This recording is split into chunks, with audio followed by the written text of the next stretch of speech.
said, for every Jewish holiday on page 162, we always need to start with, where in the Torah does it says what we're doing today? And that's where we come in with the Shamru. So please rise for the Shamru on page 162.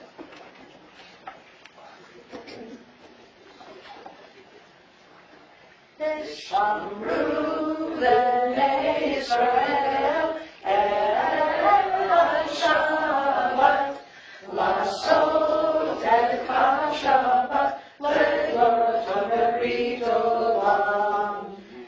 Shamru b'nei Yisrael et HaShabbat Lasot et HaShabbat le'lot berit olam.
So we will continue with our tefillah. We will do the first two prayers together and then go into silent prayer. And I'd like us to all come back together on page 176.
So if you'll turn with me on page 176, this is one of the, this is usually the second to last prayer before we stop. I usually keep this one going into silent. But this is our thank you prayer. And I wanted us to read it in English together. And if you see in the middle in italics there, when it says on Hanukkah, continue on page 556, this is where we insert the mention of Hanukkah, right smack dab in the middle of thank you. So I want us to take some time, and we've seen the section on Hanukkah, but maybe when you guys come back here for services in the 23rd, right? Is Hanukkah going on then still? The 19th is the next one? Okay. So just to keep this in mind, if you'd like to Hanukkah up Shabbat a little bit, this is the place where it goes. So we'll join together with We Acknowledge. We acknowledge the thanks that you are our God and God of our ancestors forever. You are the rock of our lives and shield of our salvation in every generation. Let us thank you and praise you for our lives which are in your hand, for our souls which are in your care, for your miracles that we experience every day, and for your wondrous deeds and favors at every time of day, evening, morning, and noon. O good one whose mercy is never end, O compassionate one whose kindness never fails, we forever put our hope in you. For all these things, O Sovereign, let your name be forever praised and blessed. O God, our Redeemer and Helper, let all who live affirm you and praise your name with truth. Blessed are you, our God, your name is goodness and your word with thanksgiving. Baruch atah Adonai, atah shemcha v'chana na'ed lechadesh.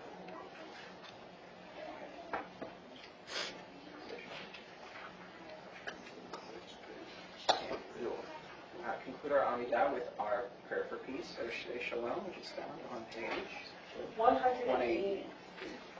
Oseh Shalom Birona, Uyaseh Shalom Aleinu, Eloho Yisrael, Be'imru, Amen. Yaseh Shalom, Yaseh Shalom, Shalom Aleinu, Yaakov Yisrael, Yaseh Shalom, Yaseh Shalom, Shalom Aleinu, Yaakov Yisrael, Yaseh Shalom, Yaseh Shalom, Shalom Aleinu, Yaakov Yisrael, Yaseh Shalom, Yaseh Shalom, Shalom Aleinu, Yaakov Yisrael, Amen. We turn together to page 371 for our Yeshavera, our prayer for healing. And as my eyes go around the room, if you have somebody that you're thinking about this evening who is in particular need of healing, and you feel comfortable, please share your name with the community.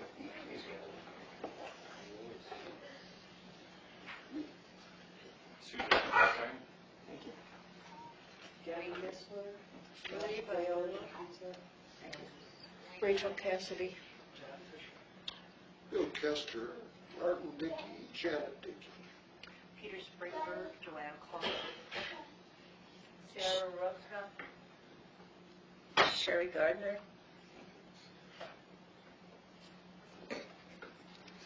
We take all these names that were said out loud and those names that remain in our hearts, and we sing together, we share it up in the middle of page 371.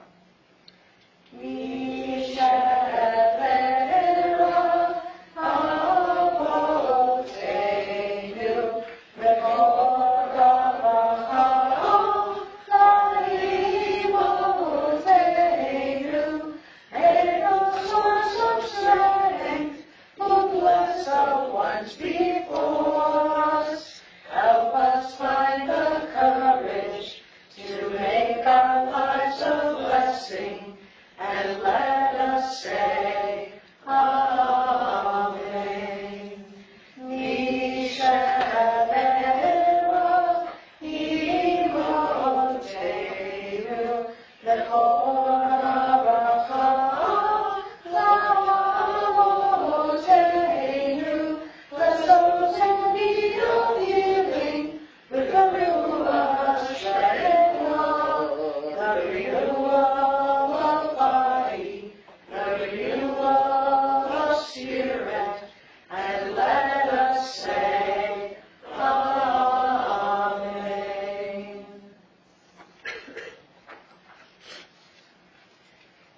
Services. I believe the other group is using our podium. I hope you'll forgive me for the combination of a cold and holding my devar in front of you. So, also, this is being recorded for my homiletics class, and this is like sin number 1. So think this is going okay. We won't tell.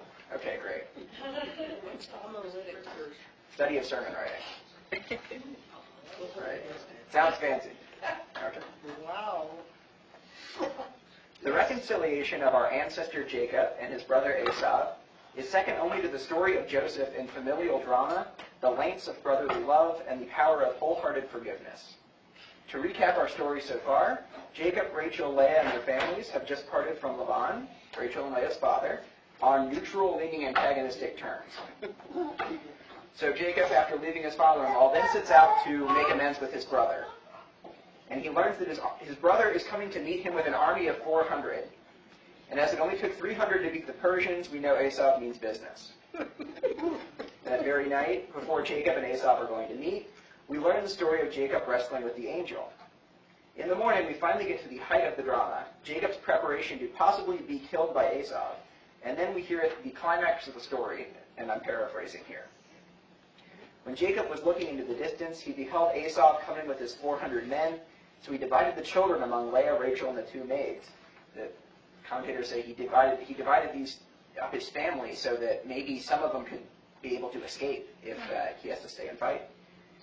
He himself went ahead of them, and he bowed low to the ground 7 times as he approached his brother. Esau ran to meet him. This is the climax of the story. You don't know what's going to happen after this. Esau ran to meet him and embraced him and fell on his neck and kissed him, and they burst into tears. So after this meeting, Jacob and Esau had a very interesting conversation that I want to get to in a little bit. But first, I want to talk about what Jewish tradition does with the character of Esau. In rabbinic tradition, Esau, also known as Edom, becomes associated with the Roman Empire and Christianity. The idea that the rabbis want to read in their current historical situation into the Torah and say, okay, there's this new power thing called Rome. It sounds a little bit like Edom. There's other reasons in there. So Esau, the character, becomes associated with the character of the Roman Empire. So the rabbis read this association back into our Torah text, and therefore, in light of both the destruction of the Second Temple and later Christian persecutions, the rabbis don't particularly like Esau as a character. So you kind of see the circular logic, right? Okay, Esau is going to be our stand-in for Rome. Later, when Rome does bad things to us, we're not going to like this character. So what I want to do, I argue that the Torah holds a much more positive view of the character. The Torah doesn't have all these later associations. And the Torah actually likes this reconciliation of the 2 brothers. Excuse me, but you left us hanging. Okay. Because the brothers got together and they embraced and they were all emotional. What happened to the 400 the other brother brought with him? We'll get to it. Oh, okay. They're hanging back. The 400 is hanging back. Okay. Right. I shouldn't enter. This is your meanwhile back at the ranch. Right. Historical context is always back at the ranch for me. Okay. In what way did hugging someone represent Rome beating up Judaism? We'll get there. You got to do some. Interpretive gymnastics to do it, but we'll get there. Okay. So I believe that our parsha has 2 different models of how Israel is supposed to relate to the nations. First is this reconciliation of Jacob and Esau. Second, and you may be familiar with this from the book The Red Tent, we also get in this parsha the story of Dinah's brothers going and killing all of the men of Shechem. So we get these 2 different stories of how do the people Israel relate to the world around them. And the one we reconcile with is our brother. And the word Edom itself means Red. Which, because he had red hair, but we'll get to, okay. This Shabbat, let's combine the rabbinic association of Esau, that the rabbis associate Esau with Christianity, and the Torah's descriptions of Jacob and Esau's actions. That what happens to these 400, and what exactly is this conversation between them? I'm bringing this up because in this month, we are particularly conscious of relations with our sister religion because of the Christmas season. Like many of the kids in our religious school, and perhaps some of you who are native to this area, I grew up in an environment where I, as a Jew, was part of an extreme minority. Both Mountain West and Midwest Judaisms can kind of empathize with each other. And this is a rough time of year to be Jewish. The entirety of American culture around you shifts for the real holidays. Put it this way. It's hard to argue for our Festival of Lights when the tractor store down the street puts on a light show big enough to cause power outages. This is real from my childhood. Anyway, bottom line, what feels isolating is that Christmas is a fantastic and a fully Americanized holiday. And as American as we feel, as American Jews, it is an aspect of the majority culture that still isn't ours, and we can't participate in it. In the recent Pew report, 10% of American Jews say the holiday they most connect to with as Jews is Hanukkah. But I think we can attribute that to the Christmas push factor rather than the success of this commercialized Hanukkah that we've created. So that is, why is Hanukkah popular? It's because nobody feels more acutely Jewish than at this season, and that's the closest thing we got. What can the story of Jacob and Esau's reconciliation teach us about how to approach this month and our relations with our Christian neighbors, friends, and family as they celebrate this holiday? So what I want to do is look at this relationship between Jacob and Esau, and how can we take that now in the relationship that we have with the Christian world around us as they're celebrating their holiday. So let's look at this first re-meeting of Jacob and Esau. First, they hug and kiss hello, in what appears to be a very genuine reunion. Second, Esau is introduced to Jacob's family. Sees his prosperity, and this is the key part, Esau rejoices in Jacob's blessings, which Jacob promptly shares with him. Third, Jacob and Esau prepare to travel in the same direction. However, as Jacob points out, the two of them cannot travel the same path together, as Esau only has a retinue of warriors to journey with, while Jacob is accompanied by women, children, and animals. How fast both of these camps can go, they couldn't match the same pace. So Esau eventually respects this, and they part from each other. It may be a stretch, but I think that during this season we can emulate this encounter of our ancestors. First, we need to embrace each other as friends and family wholeheartedly, with no agenda other than sharing in the blessings of each other. Actually, this might just be something nice to keep in mind for any family holiday gathering. Second, just as Jacob and Esau share in blessings, we too can share in our neighbors' happiness for their season of joy. Respect their holiday, eat dinner together, exchange presents and greetings. More than this, if your Christian neighbors are religious, you should really be happy for this season because they've got and you should really respect, they have a beautiful story, and give them the same respect that we would want them to respect ours. Third, as we learn from Jacob's concerns about traveling the same path as Esau, we also need to respect boundaries in this interaction. That is, we can celebrate with you without adopting your celebrations, and that's okay. Every morning for the past month, I've been listening to Christmas music on the radio. I love it. I'm addicted to it. There are some hands of people pointing at others. It's a great holiday, right? But we're always very conscious of this boundary and this space of what parts of Americanized Christianity do we participate in and what parts don't we. And I think we can learn something from Jacob and Esau. Is in the end we go our separate ways, but hopefully fuller and closer from the experience. In the Torah, in the verse where Jacob and Esau kiss each other and cry, there are these unusually accented dots over the word kissed. So over every letter in the Torah, there's this dot mark, which is kind of unusual. Every rabbi worth their salt needs to have a fun reason for why this is. So here's my try. Like staccato notes, these dots show a repetitive action. The act of love and reconciliation is not a one-time event, as in this story, but must be practiced and repeated again and again, particularly at this season. Kenny Hiratzon, may this be God's will, and Shabbat Shalom. Shabbat Shalom. So as we are missing Rick, I would like to call up Lenny Abrams for our announcements. Can I get you after? Is that cool? Okay. Who said we were missing him? He's not here. He's not here. He's not.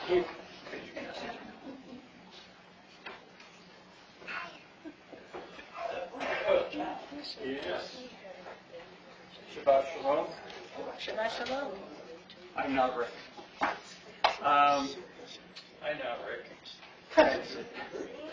The schedule, we have events coming up. This is a very busy month, as a matter of fact. Ben, it's great to have you among us again. Saturday, tomorrow, we have Torah study at Rivendell at 10:30. Sunday, we have Sunday chat at 10:45, followed by Mahjong. They don't go together. I'm sorry? They don't go together. No, they don't. Mahjong is at 12:30. On the 14th, we have a really special event. Scott Levin from the ADL is going to be with us for a Sunday chat. And for anybody who's familiar with the ADL and the work they do, it'll be a presentation well worth attending. He's not the one who came from the ADL a few months ago, is he? Yeah, no, I don't believe so. And if you read his biography, he's a very impressive guy. The 19th, we have Rabbi Jeffrey Lifshitz who will be visiting with us, conducting Shabbat services. And he'll be with us for Sunday chat on the 21st. And he'll be joining us for the Hanukkah party later that day, which we'll hear about in a few minutes. On the 25th, which is a pretty significant day, Jews love to go for Chinese food on Christmas. And so we have a Chinese food outing on the evening of the 25th. And give me a call. I'm making reservations at East Asia. So just give me a call. East Moon, rather. Thank you. I'm just seeing if you're paying attention. And Brooke, do you want to talk about the Hanukkah party? Sure. So Hanukkah party is going to be on the 21st from 2:30 to 4:30. Anybody who wants to come a little early to help set up, that would be great. It's going to be geared for kids, but we're also trying to make it really geared for adults this year. So there's going to be some crafts. I don't have anybody signed up for latkes, so Sign me up. Sign me up. we're going to do some singing, bring your menorahs, we'll light the menorahs. We're going to have some Jeopardy, some prizes. We're not doing it as potluck for lots of food, but if you bring a side dish or appetizer or a snack, pretzels, something like that, nosh on while we're there, that would be great to share with everyone. But I think it's going to be a lot of fun, and we hope that everyone can join us. And as an aside, the red tent is on this weekend, unlike Cool. And that's all I have. Thank you. Shabbat Shalom. Are there other announcements before I... Do you have one? Yeah. Just, the Faith Family Hospitality is coming up again in January?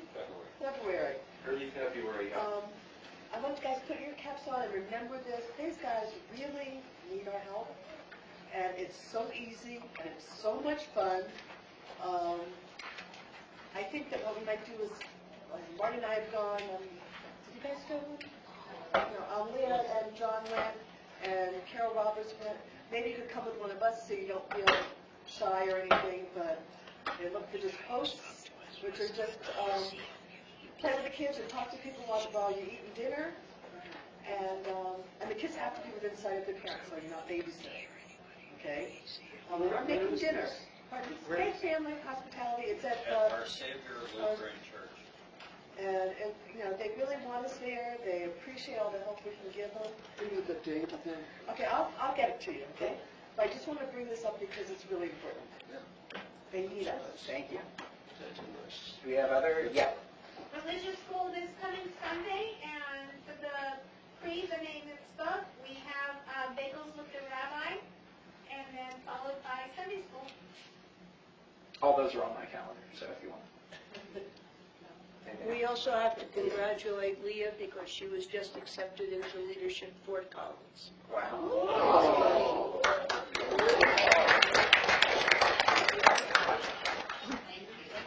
Any other, good in general welfare, that sort of thing? Yeah. I don't know if this is appropriate or not, Sure. but you were talking about thanks. And I want to thank everybody who offered up a Misha Berach for me. I have finished my chemo and I have finished my radiation, and so far so good. And it can't be just me and the medicos. It's got to be from someplace else. So I thank you all, and I thank whoever it is that helped me. Well, thank you very much for sharing. We're glad you're on the road here. Thank you. So now it's time for my plug. Torah study tomorrow.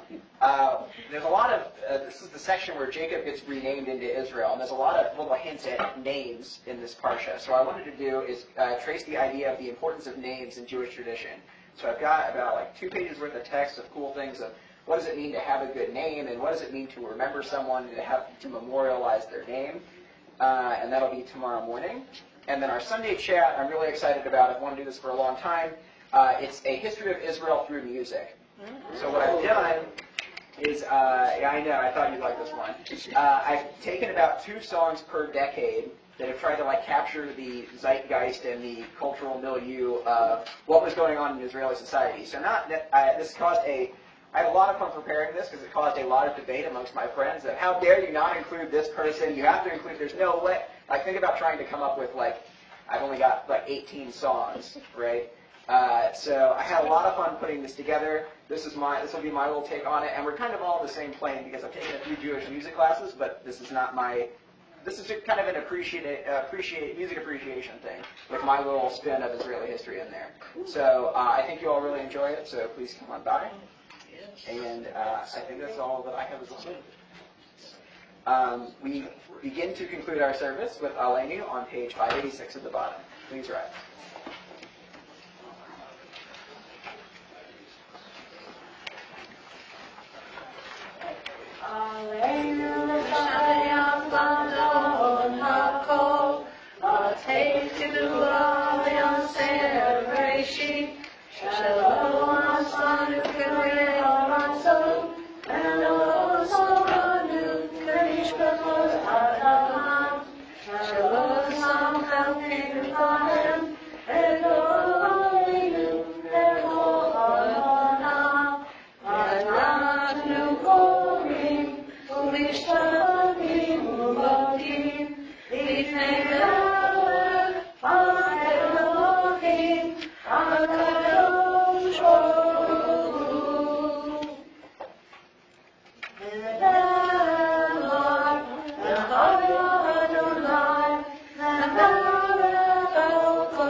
If there's anybody in our community who's commemorating a recent death, either Shiva Shoshim or commemorating the yard site of someone, as I look around the room, if you could please share their name with them. Thank you. Morton Dollar. Thank you.